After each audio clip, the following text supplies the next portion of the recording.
Welcome to Reflections, a program where we discuss values and virtues for the transformation of the individual and the society in general.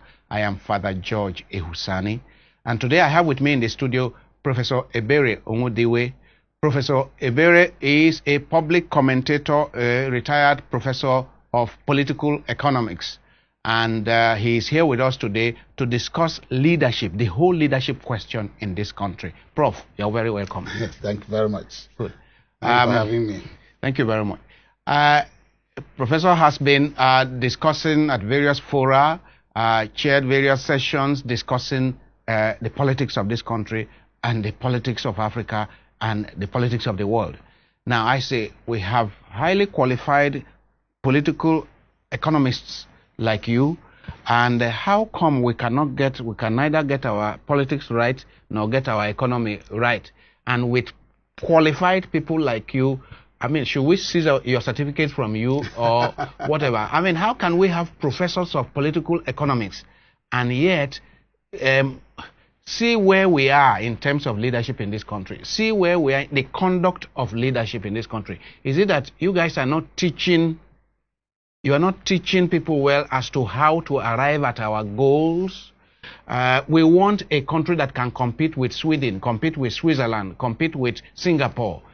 Why are we still at the starting blocks when it comes to evolution of our politics? We seem to still be at such elementary stage when it comes to democracy. In recent times, we are hearing of large sums of money being traded at party conventions. What's going on in this country, and what can we do about it? Well, thank you, Father. I think you have your fingers on what ails us as a country. But we have to understand that we are a developing economy, and that comes with its own problems. And so it may not be quite appropriate to compare us with Switzerland or Sweden. But you do have a point about after 58 years, for example, why haven't we learned something? Are we going to reinvent the wheel? Exactly. We can't reinvent the wheel. We should learn and apply what we have learned well. And you're right to worry that application is not made manifest in some of the realities that we face in our country. And I think that our problem is not that our people have not been able to learn how to do things. It's just the problem of implementation. Your friend was here. Your friend was sitting on this seat. Which one? Dr. Okoma. Okay, yes. Dr. Okoma was here. Yes. And his own position is that Nigerians have chosen this kind of country. I said, you mean this jaga way of functioning? He said Nigerians have made a choice. He tried to demonstrate that, okay, you have red light and somebody chooses to jump the red light. You have some funds meant for the public good, for the common good, and Nigerians choose. That it is not as if Nigerians don't know the right thing to do, but that they choose to do the wrong things. And I'm like, well, I mean, are we really choosing? Is it correct that we know the right things to do and we choose to do the wrong things? Yes, I think so. I think that we do know the right things to do. Everybody knows it is wrong to take public funds, but they take it. Everybody knows it's wrong not to stay and stay online, and not to stay until it is your turn. But they still jump the queue, they still violate it. So he's right about that. But I don't think this is intrinsic in our nature. I think it is something that needs to be changed with efforts of leadership by example, for example. So we need leaders who can make this a priority to make sure that the value system of this country is changed for the better. And the best way to do it is by showing example at the leadership level. The quality of people that are angling for positions in this country and have been angling for positions in this country, are we going to get that kind of leadership by example from them? I mean, we have a story of failed leadership. It's a succession of failed leadership in this country. And we just keep lamenting and lamenting. Then a new crop of people come in. That crop of people, what they do becomes worse. And then we begin to lament as if yesterday was even better. Bad as it was, as if it was even better. So, how are we going to get to that point where we have leadership by example?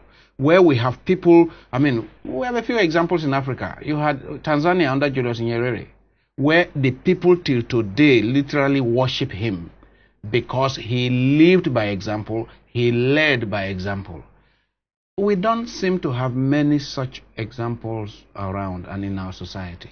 Well, I think the problem may lie also in our leadership selection. The process. Yes, because the point you've mentioned in your introduction of this program about the new degeneration into purchase, into voting by the highest bidder. Yes. I think if you produce a leader that way, then he's never going to get somebody who's going to correct the value system that is now very bad, because he has come in with his eyes open through the bad process, and he spent a lot of money to do that, and part of his incentive will be to recover this money that he has used to come into the job. So the leadership process, the selection process of our leadership, is going to be some place that needs a lot of work. Now, before you even talk about the process, do the people, the generality of the people, do they really understand what leadership entails? I ask that question because in recent times I have reflected with some people on our story. 400 years of slave trade, in which a lot of those so-called leaders of our people were complicit. Our so-called leaders, through a period of 400 years, conspired with Western slave dealers to sell their children, the children of their neighbors, of those they are supposed to be children of their so-called subjects. They sold them out in millions. I mean, then after that, you had 100 years of or so of colonialism, where the people were browbeaten to serve the Queen in England.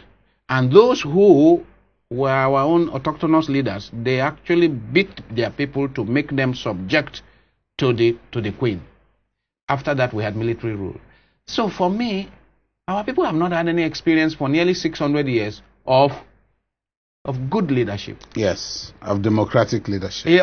No example in leadership. So I'm saying, if the people are there and they have no experience in leadership, how are they going to prod those who come now to follow any good process to produce good leaders when they have no concept of good leadership? Well, I think for 58 years, it will not be true to say that we don't have any concept of good leadership. You know, it's not that the history you have given is wrong. Mm-hmm. It's just that even within intrinsically, people should know what doing right is as a leader and what doing wrong is as a leader, because they have this history. They have this history of colonial leadership, which was dictatorial. They had the period of imperialism before that, which was just as drastically exploitative. But the tragedy is that in these times that we live in, mm-hmm. we still have cases of Africans being enslaved in Libya just recently. I mean, and this is happening under our own noses. It's happening now that we have created such an unfortunate economic situation, such a callous economic system that will make our young people sell themselves off as slaves. Exactly, and we just sit and watch. And it's happening now. So we no longer can sit here and blame the white man, our grandfathers, not even the colonial masters, as you say. Well, of course, it's not right to say we shouldn't blame them, because they were also very heartless and wicked. They were very, very wicked, and they came in and brought in that corruption, and looked the other way, and packed our people as sardines, put them under these slave ships, while they're saying masses at the higher level, at the upper levels of the deck of the ship, and while the people are rotting and living and horrible, and throwing some of them away that die into the sea. So yes, they should not be exonerated. Yes, exonerated, but they should not be excused. They should not constitute continuous excuse for lack of achievement by our generation of leaders now. Our generation of leaders are sitting here while many Africans are still trying to sell themselves into slavery. It's not just that people are now taking them and handing them over to slave dealers. They are going themselves. They are going themselves because the conditions at home are worse. So they take the risk of dying so that they can get a better life. You see, because of, well, partly because of the history, and because of what you call process of selection of leaders and how leaders emerge, well, we have people who will hear that 500 Africans, including Nigerians, are slaves in Libya, and they can go to sleep. Yes. Who will watch the documentary that came from CNN, and they can still sleep that night. Yes. So, it means that those who are hanging around the corridors of power, a lot of them, have the basic thing called the milk of human kindness. They lack it. Yes. And those are the kind of people who have no business in the corridors of power, no business around the positions of power. But they are the kind of people there. And you are going as far as slaves in Libya. How are the poor treated here in this country? In this country. I mean, every day, I live along Airport Road. Every day, motorcade, siren bearing, with the gun toting, and security agents chase people out of the road. The people you say you are serving, yes, chase them off the road. Yes. And the security agents, the motorcycle person or whatever, tries to take 2 lanes. Yes. You see people struggling in traffic, and you try to take drive on the 2 curb. lanes. I've seen a minister drive on the curb where pedestrians are supposed to walk. Chase them out of the road. And he had actually an orderly sitting in the car, and he drove, and he never stopped the orderly, driver, and they just drove through the curbs, and the pedestrians have to go away. Yes. And so he can go and meet perhaps some work he has to do in the office. But what kind of example are you providing? You are the minister, you are the leader. The frustration that you express is shared by so many, and it's a good thing that you have means to bring it out to the general populace, because this is very important. Many years ago, there was an American historian, a well-known historian. His name is Paul Johnson, and he wrote a very popular article in I think, well, I forget the name of the journal, but he wrote Atlantic Monthly. Okay. And the title was "Colonialism is Back and Not a Moment Too Soon." And the gist of the article is just what that says, that the Africans have not been able to run themselves. Their affairs. That self-government has failed, and it has failed because these people are incapable. The point was that they got their independence too soon. They were not ready. And so now the condition of life in these places is so degenerate that people are wishing that colonialists come back. And that's the point of the article. So blaming the West, like, look, you gave them independence too soon. You know, and this was of massive insulting level. Yes. That some of us responded. I know myself and Professor Ebere Belema, we wrote joint articles responding to this call. But then when you come back here and you travel to other African countries, and you find that there may be a point. That maybe this insult. That may be a maybe point. this insult. That maybe we deserve it. Maybe we're overreacting. Because you see these things that are happening. You see leaders driving through the curbs. You see people stealing more than they will ever need. They steal in billions. But what for? You will never spend all that money. And yet people are dying every day because of the necessities of life. They don't have it. They don't have 3 square meals. They don't have good shelter. They don't have good medicine. They don't have good food. And they don't have hope that in the next 6 months things will improve. Because we see what leads people to go out of the country and make themselves slaves, all this human trafficking we're talking about.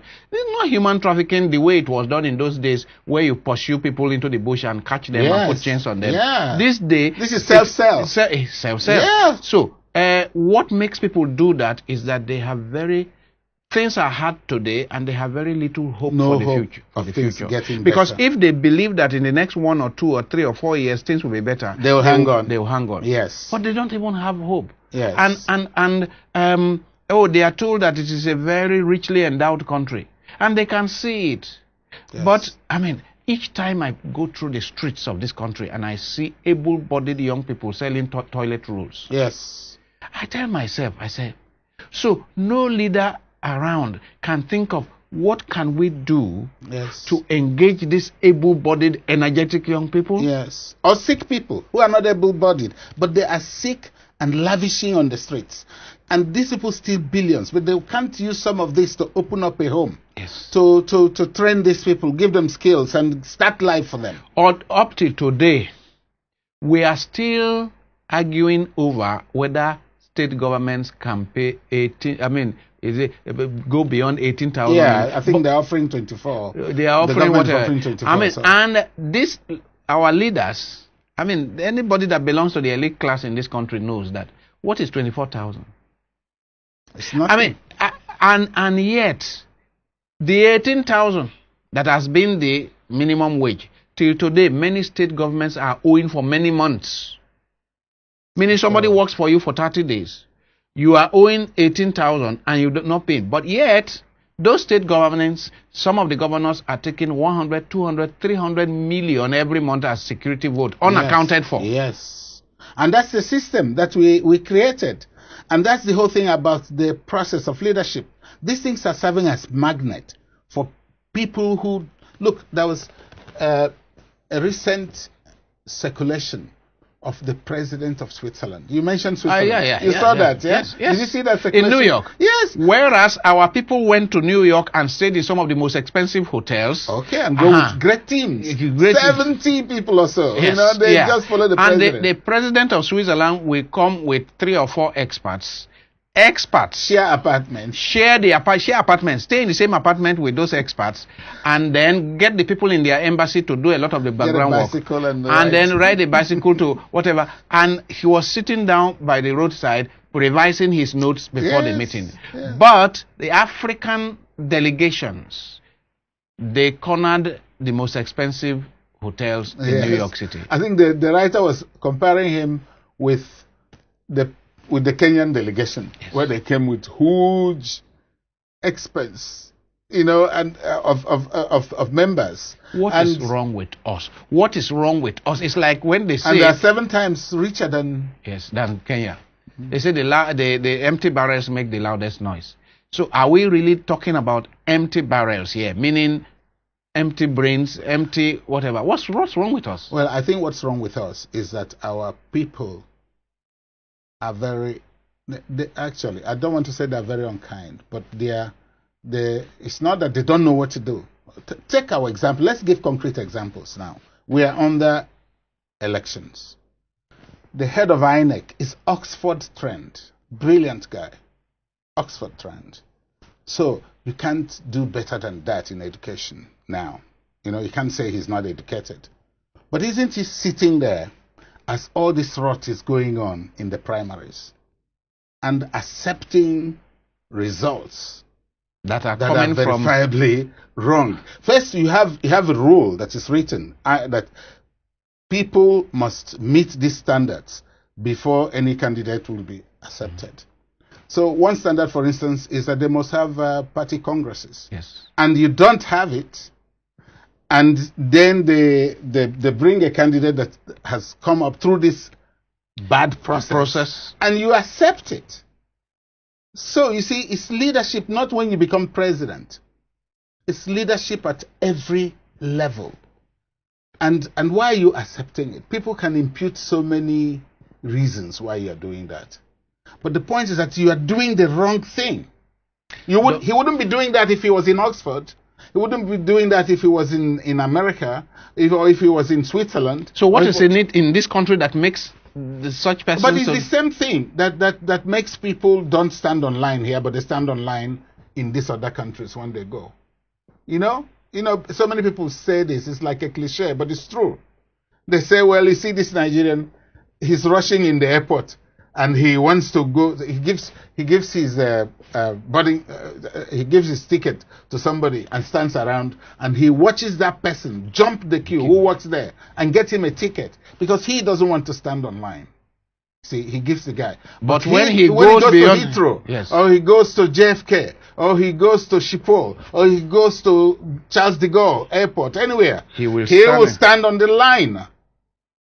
But when he comes here, is anything goes. So, what is responsible for the same human being who is prepared to stand in the line in Schiphol, in Charles de Gaulle, in Heathrow, and then once he lands at Abuja or Lagos, then he's a madman or madwoman? Yeah. What makes those societies work and people obey the law, and this society does not work, people don't obey the law? What happens is in the minds of the people. It's in the minds of the people. And I say, my interpretation of it is that it means that you don't respect this other place where you don't respect the law. So you don't care for it. Total disrespect for Nigeria. Disrespect for it's nothing. It's not a place. It is just a place where you make money illegally. That's what this country is. So many people. So it is lack of patriotism, lack of love for this country, lack of commitment to the good of this country. Exactly. So if you are going to fix this country, my theory is that you have to make things that will make people respect it. Make people do what you've just said. Be patriotic. Mm-hmm.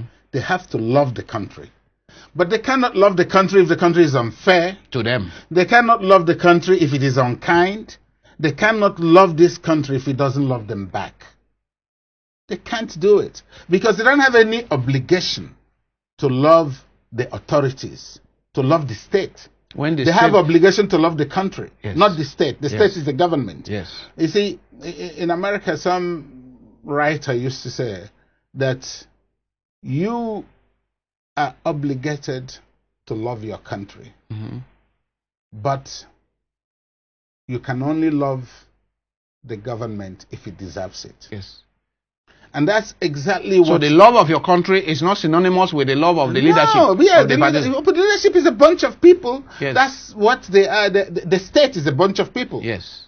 And this bunch of people who are now exploiting it. Yes, you can hate them actually. Well, you shouldn't love them if they're exploiting you. If they're making your life horrible, then you should only love those that will replace them if they are going to make your life better. You know, St. Augustine said that a state where there is no justice is nothing but a bunch of bandits, a gang of robbers. So kingdoms, this is it, the exact quote, kingdoms without justice are nothing but a bunch of robbers or a gang of thieves. So how do you love a bunch of robbers? Because if there is no justice, then they are usurpers of the people's sovereignty. They are not there legitimately. That's why, thank God, we pray for a government that is not permanent. Yes. You know, because a government is a group of people, as I say, that come in the name of the state. Yes. So if they leave and we're able to get another group, that group misbehaves, they leave too. Yes. So we thank God that we don't live in a place where there is one dictatorship forever and ever. If that will be the case, then there will be no hope. There'll be no hope, yeah. But so there is hope. That's what I'm saying. There is hope. Because that's why it's important to love your country, because one day you will get a good group.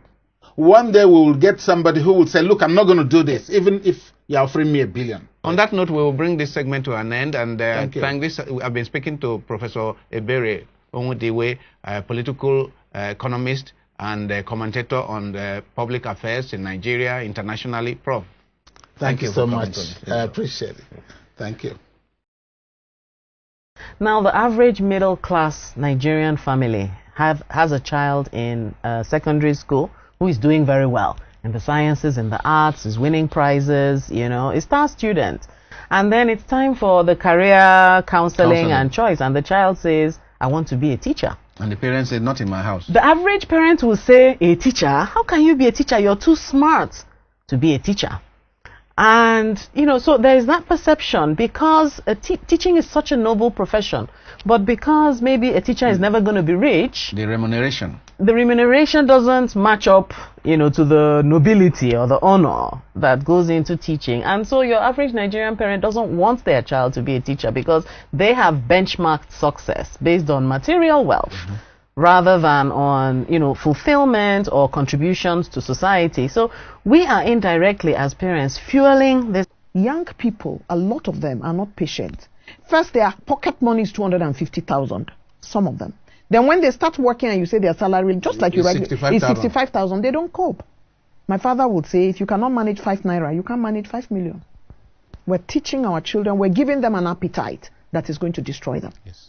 You give them too much. You give them what they don't need. You don't allow them to think it through. They want this. You give them. They want this. You don't ask them for what. And where I come from, they say that during the Harmattan, if you don't lick your lips, the Harmattan will lick it for you. If citizens don't take up this challenge for themselves, get involved in the electoral process, vote out people who are not doing well, vote in people who are credible, try to vote based on people's qualities, not because of where they come from or religion they ascribe to. If they don't do that, we will continue to go through this cycle of leadership. But Nigerians need to change that. Your circumstance is not any better because your cousin is governor of your state. It's not any better in terms of the larger picture.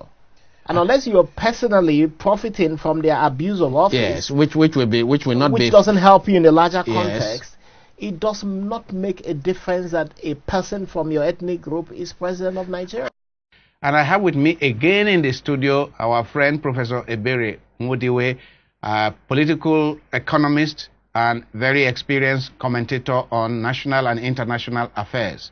Prof, you're welcome once again. Thank you very much for having me again. Thank you. The last time we discussed on this program, we mentioned the process of leadership selection and how it seems to be garbage in, garbage out. Now, I want us to discuss during this segment leadership formation. As you know, this is Luke's Terra Leadership Foundation, yes, and we are established for leadership formation in every direction. Yes. Now, what can we do? I mean, we are doing the little we can do, but so many agencies need to be involved in leadership formation. Yes.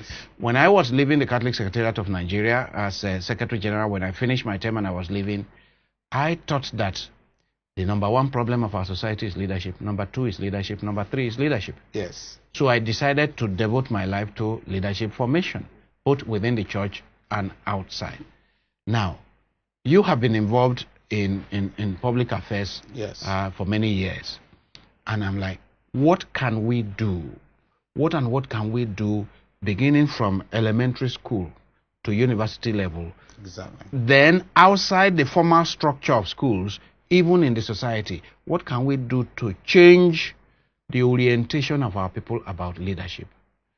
We must have some programmatic, strategies to influence our people's orientation about leadership. Because if the generality of the people themselves have a very poor sense of what it means to lead, if for our people to lead is state capture, is to capture the state and the resources of the people, then we keep going around cycles. So what can we do towards raising a new generation of people and leaders?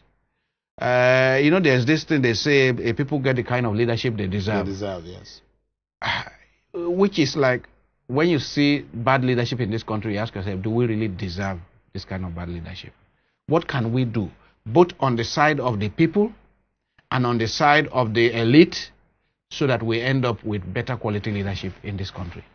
Well, I think, again, you're right about the problem of Nigeria being the problem of leadership. That was Achebe, isn't it? Yes. And I think the situation that hurts us as a nation or as a country is that we have not been able to solve that problem. And I think the place to start in terms of process will be with socialization. General socialization. General socialization, but one that's targeted. And first of all, actually, even before then, a realization that something is wrong. That something is wrong by our leaders, because they make the decisions. They make the decisions about school curriculum. They have to do things like civic education. And civic education is where it starts, where people have consciousness of Nigeria, that they belong to this country, and that when this country works well, it will their work life for everybody. Will be very good. And so we have to do this in a general way, put it in our curriculum for schools, and begin the socialization of our young ones from beginning. So civic education right from the elementary school. Exactly. And it will also include not just love of country, not just consciousness of country, but love of what is right. Correct. But, just realizing that not doing what is right is not good. And that it is not good, not only is not good for others, it's not good for you. For you, yes. Because what is not good for others in the community will not be good for you. Yes. You see, I give you an example. My son came with his team to work for the Ministry of Commerce and Trade. They're all in law school, and he came with the fellow students, and they came here as intern to do intern with them. So I told them, the people you are working for, they could pay you, because you are helping them to solve the problem. Yeah. And all of them in unison said, no, we're not allowed to do that. We're not allowed to accept it. Knowing what you're allowed to do and what not you're allowed to do. What is right and what is wrong. That's knowing it at very small level, at students level, is very important. We can't do that. You're not allowed to do this. Once kids know this, they can grow up with it. And so when they come to a leadership position, they can make the decision that this thing you are trying to make me do by enticing me, I'm not allowed to do it. And if I do it, it's not good for my job, it's not good for myself, it's not good for my country.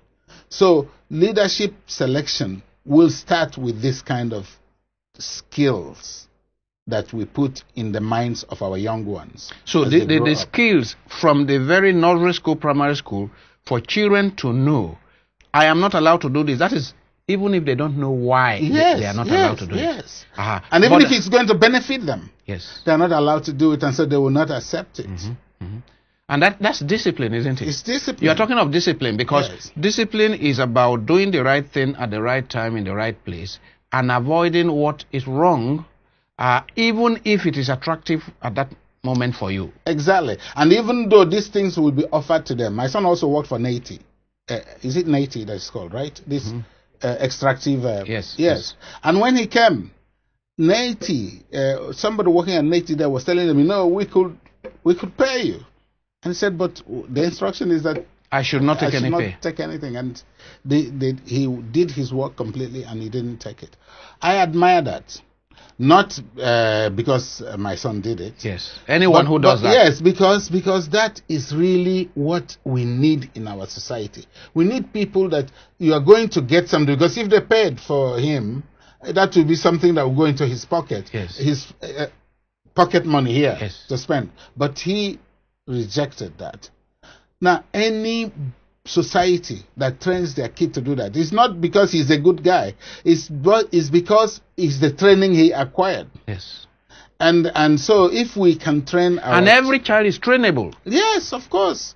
If the children know that they are not allowed... But if the children now see you, the dad, violating the rules all the time, Yes. and all of a sudden you are spending beyond... You're building these huge mansions, and he knows your salary. You have caused a scandal. Yes, of course, but so he knows that that a certain public position generates good lives, and he knows nobody's complaining. Your wife is not complaining. Your brothers are not complaining. Your neighbors are not complaining. And even if he's stealing the money, everybody is coming, bowing to him, and making him chief, and giving him titles. Another way of ensuring good leadership is emphasizing merit. Of course. Emphasizing merit, because if you know in some, I hear for instance that in Sweden or Norway, one of those places, that the people that score highest in universities, the choice job society leave for them is teaching. Sweden. It's teaching, yes, it's Sweden, right? You Yes, saw that, right? Sweden. Yes, but if you are now going to have a situation that you are going to get a position to teach, not because you are the best, but because you know me. Yes. Nepotism destroys a people. It is the worst kind of corruption. Yes. Because it destroys institutions. It destroys these values that we want to bring back. So in our country, we must begin to put emphasis on merit at all levels. At local governments, every area has merit. People who have merit, people who are qualified. Let us start playing with it. Even if you have a federal character, where you give some people portions. Yes, but let them choose only those who are qualified. On merit. Only those who are qualified should end those slots. If those who are qualified are not enough, then you can then extend it. That's the whole point. If we don't get merit, we don't socialize people in right and wrong, and we just every year we see these people that are being selected now. People are going. The money bags are going, buying up positions. That's what they're doing. They're buying up positions. Come 2019. We are watching it happen now. Yes. We are complaining about it, but we know that eventually that's what's going to happen. This crop of leaders will come in, not chosen by the people. No. But because they could. They are buying the positions. They buy their positions. And so when you talk about the leadership process, that's what's happening now. This is the best time to talk about leadership process, by drawing examples of what's happening now. What's happening in all these states that are complaining. All the states are complaining. What we have now is an indication that another 4 years will come, and we won't have better quality leadership. Yes, we're selecting them now. And we're selecting them now wrongly. We are selecting them with the money bags. Yes, that's what will happen. They are going to buy up the positions. And tomorrow we'll say, oh, why did we get this governor? How did we get this governor? How did we get this thing? One thing we can say of, this president we have, Buhari, is that he realized this in his first coming.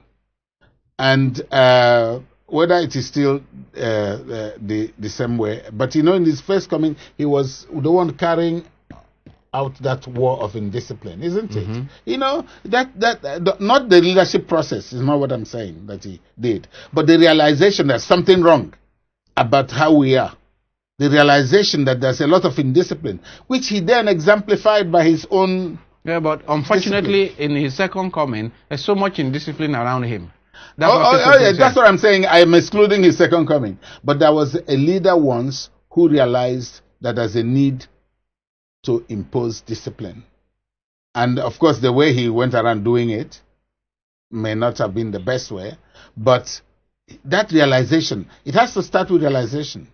Our elites have to realize first and foremost that something is wrong. And not just realizing it, but agreeing to do something, to do the kind of thing you're doing here, to ask how to solve the problem. You are a professor. We have situations in this country today whereby even the selection process of vice chancellors of universities is no longer solidly based on excellence, on performance, where you come from. So there is a state university, and they insist that it has to be somebody from that state. Yes. There's a federal university located in a particular area, and they insist it has to be somebody from that area, and yet it's a federal university. Yes. Now, at the end of the day, God does not distribute intellect according to where you come from. Right? Yes. God distributes intellect as He wishes and at particular times. So why would we not be able to have a federal university in Enugu as we used to have, and the vice chancellor is a Hausa man? Yes. A federal university in Jos, Ife, from somewhere. and that is how it's supposed to be. Yes. But these days, yes, of course. this nepotism you're talking about has gotten into it. Of course. I mean, there were these things you said, they were happening in the past. Yes. Kenneth Dike was at Ibadan. Yes. Some other people were this and other places. But you see, the problem is our leaders have to prioritize this situation of leadership. They have to prioritize it. Even if it is a corrupt person who does it, I will agree. He buys his way into power, and he now puts his foot down and says, from now on, what got me here should never get another person here. That's where it should start. Well, the late President Yaradua did something similar. You remember that when he came in 2007, he said the process, he acknowledged that the process that brought him to power is not a clean process. Yes. And that's why he set up the WISE Commission, Electoral Reform Commission. Yes, exactly. Now, we said before something about love of country. Yes. Without the love of country, then a lot of things can go wrong. Yes. Many of those who run our affairs, they head various ministries or run the state or run the country, but often their children are not here. So you have a minister of education whose children are all schooling overseas. So he has no commitment. He doesn't have, human beings act by self-interest. He doesn't have direct impact. He doesn't have a local standing, as it were. So you have a minister of health who does not get treated in this country. You have president who does not get treated in this country. So the commitment to health care, the commitment to education, you have a minister of power who has several generators in his house yes. and does not rely on the public power supply. Yeah. So this is the situation. You have a minister of aviation who does not rely on the local airlines to fly around. This for me is the problem. Yes. Because if you are going to have commitment to transportation, to excellence in transportation, then you need people to lead those ministries who take our routes, exactly. who fly our government planes, yes. and I mean the national airline. But when you have a situation where the elite in this country fly around in private jets, yeah. where they are treated in Dubai and in India and in UK, yes. where their children are all schooling outside, I am saying they don't have stakes in this country. And some of them have dual citizenship. Some of them have multiple entry visas. So if there is any crisis here, the next day they are off. And they have homes. And they have homes outside. Yeah. So there is no sufficient stake in this country. Yeah, but see, the worst thing about that, I wrote an article some years back in Newswatch where I argued that the worst thing about corruption in Nigeria is not that people steal money. Because people steal elsewhere. Everywhere. It is that the money stolen is not spent here. The money stolen is transferred abroad. And if you steal all these billions, you know, when I was a student overseas, I used to get credit cards sent to me unsolicited. And then what you do is they leave a space for you to sign if you sign, maybe it's a credit card for $5,000. Yes. And if you sign there that agreement and send it back, the card becomes effective. This is after they have checked your credit before they send it, But the point of that story is that they were awash with money. Money that came from all this stolen from developing countries and put there. And so, when people deposit 5 billion in your account, you have to pay them interest in it. Yes. So now what you have to do is that you have to go and sell that money. You pay them maybe 2%, and you come and give me credit card for 5% or 6%. Which is good, because here, look at our interest. We pay 20-something% for borrowing money or so. So this money is used. It's available for people to go and borrow. This is just credit card. But if I was a businessman, I can go and borrow lots of money to start business. In other countries, with Nigerian money. So you develop these countries with this money. So the idea comes to you that this money is coming from these people. You help them to steal it some more. Yes. You see, our minister was complaining about the difficulties they are having to get the Abacha loot back. Or get any other loot back. Abacha was not the only one who stole. To get it back, because these guys are saying, look, what are you going to do with it? It's your money, or they stole it, they put it there. And so what are you going to do with it when it comes there? Yes, they are now giving us conditions. Of course, and they are right. Because when the money comes here, where is it? So they say, look, why don't you use this money to help the poor? Why don't you give it to do some good for those people whose treasure has been stolen? So they are right to treat us that way. And it's undeserving, but it is not dignified to be treated that way. It's like we deserved it. We deserve it, of course, because our people are the ones who are stealing the money. Other people steal money in other countries, and they leave them there. They leave them there. They create foundations. You have all these foundations that are lending money to some of these places. Go and look at the background of those who made all those monies. But they leave them there to create things in their own country. Our own, we ship away. We ship away. We create alliances with foreigners against our own interests at home. So why wouldn't a foreigner disrespect you? So beyond training people, public socialization, civic education, training people in schools, and living by example. Living by example. Yes. Okay. They have to show us their own example. That's why I was using Buhari. At that time, that example was good. Except that after some of his actions betrayed that. But I was proud that he had somebody who can just come and say, look, this thing is bad, and myself, I'm going to do this other disciplinary actions. After Buhari, 1985, the Buhari regime ended 1985, whatever, or 86. After that, between 1985-86 to now, we don't really have too many examples of courageous, visionary. So people like Tanzania, people like that. You mentioned Julius Nyerere. Look, Julius Nyerere, I met once at Lincoln University. They were honoring Azikiwe because that's where he went to school. So he came with a bunch of all these Nigerians. I've written this story when the Oni died. Okay. I wrote because Oni was there. So they came with the Emir of Kano, all of them, Shagari, everybody. They came, enter in a very magnificent way with music, leading them in. And it was a scheduled talk by scholars. Ali Mazrui was organizing it. And then when the plenary was over, after that great entrance, all the Nigerian delegation left. Nobody stayed to listen to the talk about leadership. Nobody stayed, only Nyerere.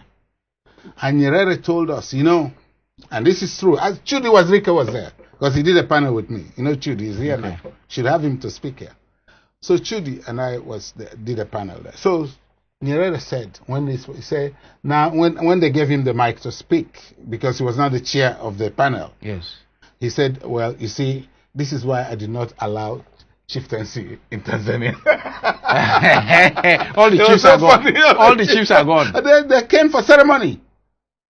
That's all. It didn't matter to listen to this kind of conversation. But you see, that continues to happen here. You know, in this country, you call a very serious conference, yes, and then the leaders, they will come for the official opening, yes, and at the end of the official opening, when they will come and give their own opening address, yes, and then they all leave. Yes, they clap for them, they do the press, and they leave, and they never listen to the nitty-gritty, yes, to the gist. They never listen to the complaint, they never listen to the analysis, they never listen to the conclusions.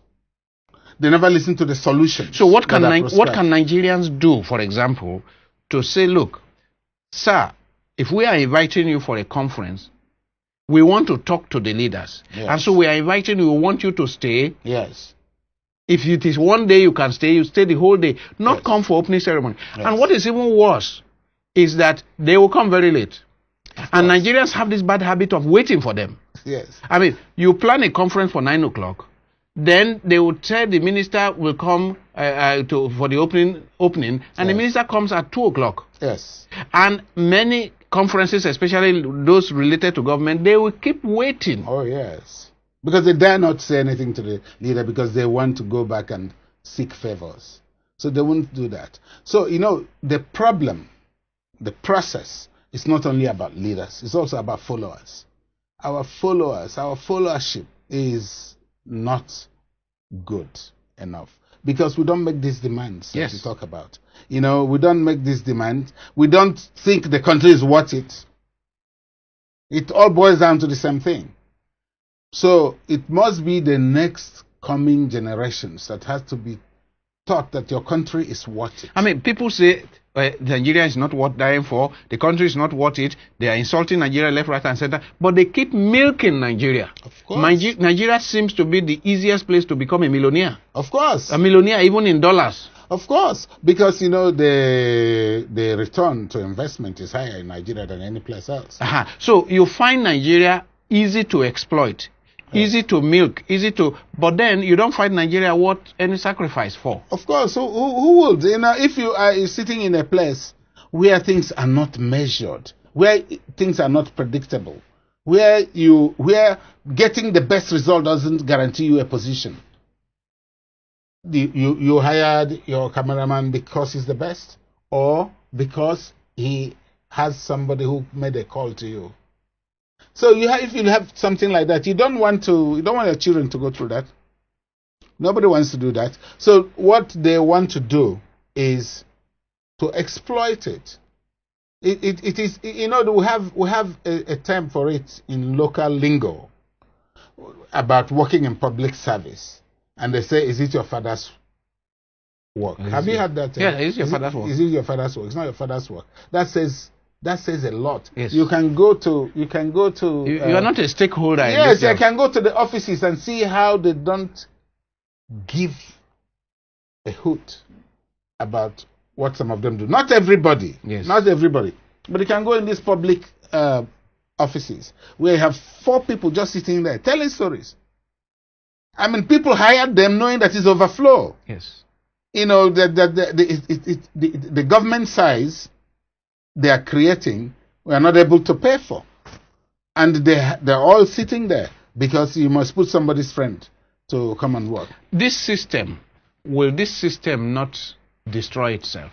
Because you see, the way I see it is that they say, if you do not change your course, you will end up where you are headed. Where are we headed? I like that. Yeah, if you do not change your course, you will end up where you are headed. I see that this system is not sustainable.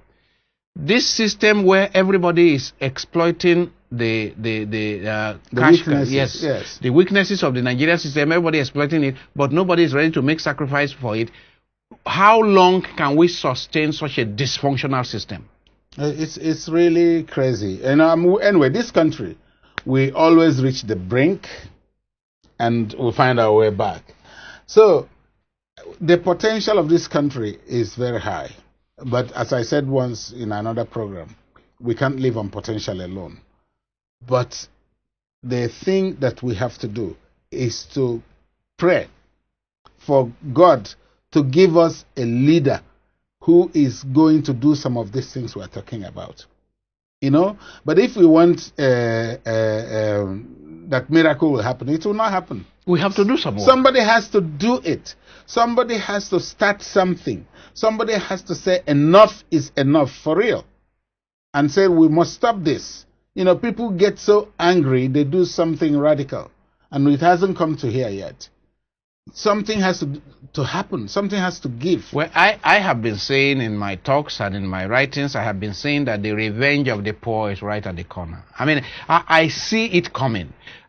This dysfunctional system can only sustain for a little while longer. Yeah. It cannot sustain for much longer. Yeah. And if all of us who are in the elite club, all of us who belong to the elite club, whether it is religious elite or political elite or economic elite, we must do something.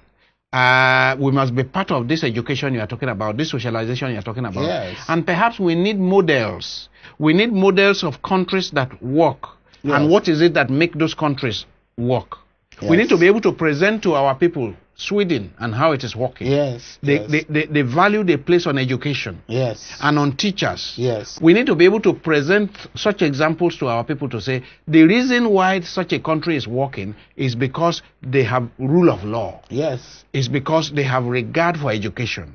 It's because they have regard for teachers. Yes. Present Singapore that there is discipline in governance.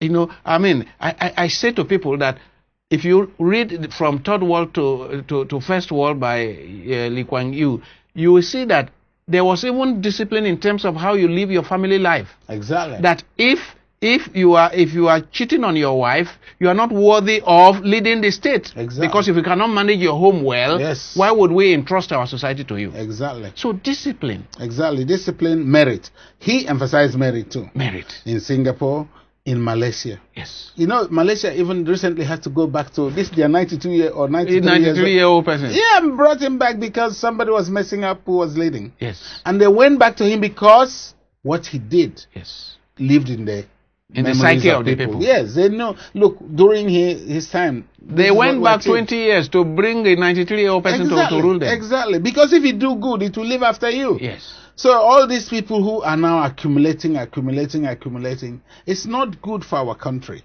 You know, I mean, this country is very funny. People are 65 or 70 years old and they're building houses.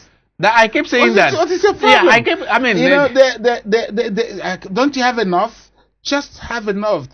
Go to vacation.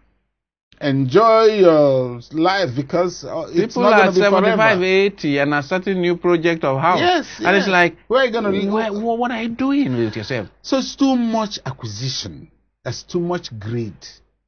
That's too much greed. And the greed should be okay if it is healthy competition. Because that's the profit system we have is based on greed. Profit is greed. You know, you spend $5, you want to make 6, so you get $1 on top. Yeah, so that's good if it's in good measure, because you suffered for it, you sold that labor, and you get $1 back. That's good. But if you are in a position where they're paying you your salary, they're giving you incredible benefits. Look at the benefits you mentioned. All these governors. Yes. The benefits they pile for themselves. They pile up for themselves. New houses in this city, that city. New cars. They have servants for life. They have bodyguards. They have all of this paid by the state. And you're saying the state doesn't have money to pay little person's salary. It's the example you started with. Yes. So it's in the minds of people. It's the greed. We have to socialize them. You know, there is this center in Lagos called Center for Values and Leadership. Yes. So those things, they go hand in hand. We have to make our religious leaders, whether they're Islamic religion or Christian religion, to actually participate in this whole process. The revolution have to start there. It's the revolution of the mind. Yes. People have to be taught to say, no, I'm not allowed to do this.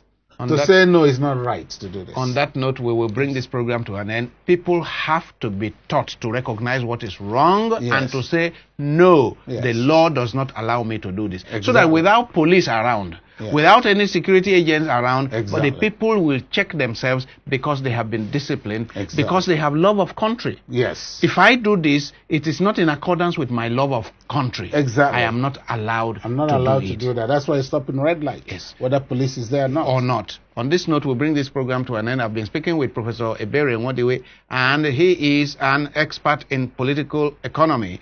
I started by asking him why the country is still like this with experts like him. Well, he's been trying to demonstrate that our problem is leadership.